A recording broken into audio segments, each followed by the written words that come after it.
अभी मैं विद्यार्थियों को पढ़ाते हैं ना प्रशिक्षण शिविर में कि देखो परिभाषाओं के शब्द बदलना नहीं, वो जल की जगह जल ही लिखना, पानी नहीं लिख सकते,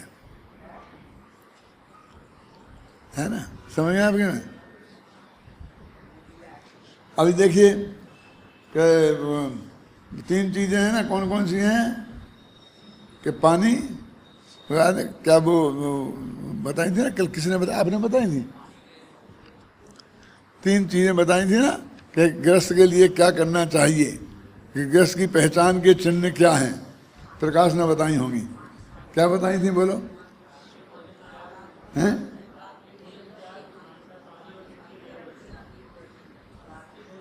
हाँ हाँ, नित्य देव दर्शन, रात्रि भोजन त्याग और अनशना पानी का त्याग। अनशना पानी पीने का त्याग है क्या? घबराना नहीं, मैं सिर्फ ध्यान दिला रहा हूँ। मैं वहाँ सुनता रहता हूँ सभी की। मेरे घर पे 1 सेकंड में स्पीकर बंद नहीं रखता। जिस हॉल में होता है सब सुनता हूँ, लेकिन जब कोई आ जाता है और उससे बात करनी पड़ती है, फ़ोन आ जाता है उससे बात करनी पड़ती है, तो छूट जाता है। तो मैं बस ध्यान दिलाने के लिए कह रहा हूँ। प्रकाश जी तो बहुत ही बढ़िया समझा रहे थे, तो सर मैं ऐसा नहीं कह, मैं ये कह रहा हूँ कि आप ध्यान से देखना उस बालबोध पाठमाला में अनछने जल के उपयोग का त्याग है। 1 गिलास पानी तो पी लें छान के, और 2 बाल्टी पानी अनछने से ठाठ से नहाए। क्या फर्क है इसमें? कि तुमने अपने पेट की सुरक्षा की, पानी के जीवों की सुरक्षा नहीं की। तो ये स्वास्थ्य का डिपार्टमेंट हो गया, ये धर्म का डिपार्टमेंट नहीं रहा। जैसे डॉक्टर लोग कहते हैं ना अनछने पानी का उपयोग नहीं करना, बिस्लरी का पानी लेना, क्यों? तो बेबी कहते गर्म करके लेना, हमारे धर्म वाले भी कहते हैं, है? दोनों में अंतर समझ। वे स्वास्थ्य के पॉइंट ऑफ व्यू से कहते हैं और ये धर्म के पॉइंट ऑफ व्यू से कहते हैं। तो हम कहते हमको पानी का उपयोग, पूरे पानी का उपयोग, जो भी पानी करते हैं वो सब सिर्फ 1 गिलास अपने पेट के बचाने की बात नहीं है। नहीं, मेरे ख्याल से मेरी किताब में भी ये स्पष्ट लिखा है और प्रशिक्षण निर्देशिका में भी लिखा होगा कि, और निर्देश में भी लिखा होगा कि अध्यापक विद्यार्थियों को इसकी तरफ विशेष ध्यान दिलाएं, हैं? कि सिर्फ अनछने पानी पीने के त्याग की बात नहीं है, उसके उपयोग के जो करें हम, उसकी बात है? हाँ देखो, अनछना जल काम न लेंगे, वो है ना, बिना छना जल काम न लेंगे। काम मैंने वो बुद्धिपूर्वक डाला गया है, वो कोई ऐसा नहीं है कि शब्द नहीं मिला से ये डाल दिया है। और यदि आपको इतनी बात ख्याल में नहीं आई और आपने शब्द बदल दिया तो फिर मामला गड़बड़ हो जाएगा, है ना? यदि या तो आप उतनी बुद्धि बात में ख्याल में आवे, और या फिर आप उसी भाषा को दोहराओ और ख्याल में भी आ जाए दिलीप भाई, तो भी नहीं बदलना। क्यों नहीं बदलना? क्योंकि फिर बार बार विद्यार्थी वो थोड़ी जानता है कि जल और पानी एक ही चीज़ है। वो समझता आप पहले तो जल छुड़ाया था, अब पानी छुड़ा रहे, अब क्या क्या छोड़े, नक्की कर देवे ना। कल जल की बात थी, आज पानी की कहने लगी। आपको जल बोलो, जल ही जल बोलो, बस जल, एक ही शब्द, उसी शब्द को आपको बोलना पड़ेगा, है? क्यों? हर बच्चा नहीं जानता है। आप बता दीजिए दोनों को एक अर्थ है, वो भाषा विज्ञान का काम है, जो भाषा की क्लास पढ़ाएगा ना। देखो उसमें एक बात बताता हूँ ध्यान से आपको, कि उसमें लगा सामान्य अर्थ विवेचन किसे कहते हैं, कि सामान्य अर्थ बता देना, वहाँ प्रत्येक शब्द का मीनिंग बताना जरूरी नहीं है, क्योंकि ये भाषा की क्लास नहीं है। इसे हमको विषय वस्तु का ज्ञान कराना है। ऐसा लिखा कि नहीं लिखा? क्या अर्थ है इसका? एक जो हिंदी का पीरियड होगा और वहाँ यही कविता पढ़ाई जाएगी, तो वहाँ उसका जो जो कठिन मीनिंग है वो सब लिखाएगा मास्टर, और उन्हें मीनिंग को याद कराना तो उसकी ड्यूटी है। क्या? मीनिंग को याद कराना उसकी ड्यूटी है। और अभी ये जो धर्म की ज्ञान है, इसमें धर्म का ज्ञान कराना है, भाषा का ज्ञान कराना उद्देश्य नहीं है। यदि भाषा का ज्ञान कराने बैठ जाएगा वो धर्म का पंडित, तो वो भाषा में उलझ जाएगा, फिर धर्म की बात रह जाएगी। एक मुझे बहुत पुरानी बात है कि 6वीं 7वीं क्लास की बात होगी। मैं तो खैर 6वीं 7वीं क्लास पढ़ा ही नहीं हूँ।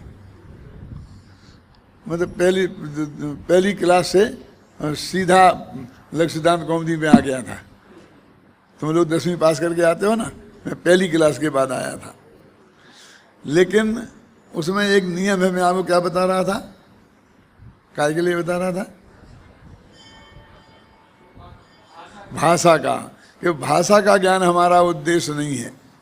हमारा विषय का ज्ञान है कि जब एक विद्यार्थी ने इतिहास के पेपर में उत्तर लिखा तो एक एक पेज में 100 गलतियां थी। कौन? Spelling mistake. लेकिन उसको नंबर पूरे मिल गए और दूसरे के में एक गलती नहीं थी और उसको नंबर नहीं मिले। तो मैंने कहा ऐसा कैसे होगा? तो हमारे एक गुरुजी पढ़ाते थे ज़्यादा, नरेश कुमार मास्टर थे ना, जो मुरैना विद्यालय में अंग्रेजी पढ़ाने आते थे। तो उन्होंने मुझे बताया कि इतिहास में स्पेलिंग मिस्टेक नहीं देखी जाती, लेकिन इतिहास का ज्ञान सही है, समसम्मत देखे जाते हैं। अकबर की हमने बात पूछी तो अकबर कब पैदा हुआ, कब राज किया, कब उसने किया। इतिहास में तारीखें सही होती हैं और सब झूठ होता है, और उपन्यास में तारीखें झूठी होती हैं और सब सही होता है। ऐसा समझे? सत्य की खोज गलत है कि सही? गांव के नाम झूठे हैं, तारीखें झूठी हों, सब झूठा है, और जो वस्तु स्थिति है वो एकदम सरल है। और इतिहास में वस्तु स्थिति एकदम झूठी होती है और तारीखें सही होती हैं। तो कहते हैं इसमें सिर्फ तारीखें देखी जाती हैं, तारीखें इसने सही लिखी इसलिए नंबर पूरे मिले, और तुम्हारे पर भाषा भले ही सरल है लेकिन तारीखें लिखी ही नहीं। और एक दफे मैंने लिखा था इत्यादि, सारे नंबर काट लिए उसे नरेश कुमार मास्टर जी ने। कि क्यों? कि इतिहास में इत्यादि नहीं लिखा जाता। क्यों?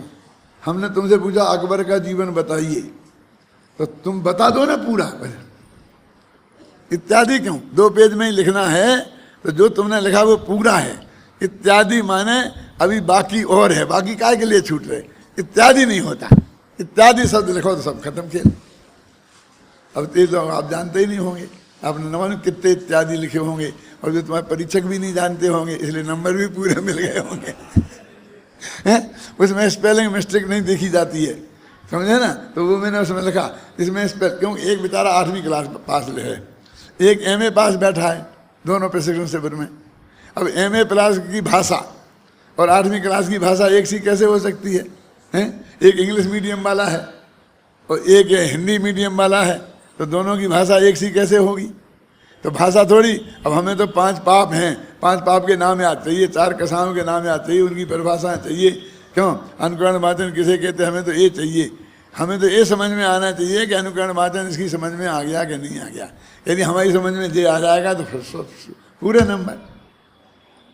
अंतर समझ में आया कि नहीं आया? तो अभी आप सब समझ लो कि तुम्हारे पाठ योजना में भी कुछ लोग कहते बड़ी कलाकारी, लाल पेन, हरा पेन, नीला पेन, और एक लिखते हैं लाल पेन। इसके 1 नंबर नहीं मिलेगा उसका, क्योंकि उसमें स्वच्छता का, सुंदरता का 1 नंबर नहीं है। और आप उसमें लिख दोगे अनुकरण वाचन किसे कहते हैं, आधी लाइन में टूटा फूटा, और सही होगा तो उसके पूरे नंबर मिलेंगे।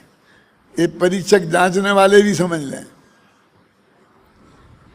लिखने वाले समझ, जांचने वाले भी समझ लें, क्योंकि इतना स्टैंडर्ड में फ़र्क है।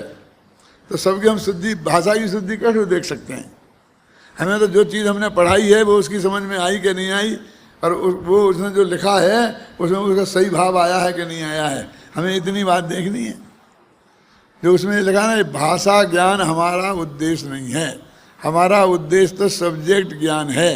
अब इसका इतना अर्थ है, आपके अध्यापकों ने बताया ही होगा, आपकी समझ में आई होगा कि मैं तो एक उदाहरण के तौर पे ये बात आपको बताई है।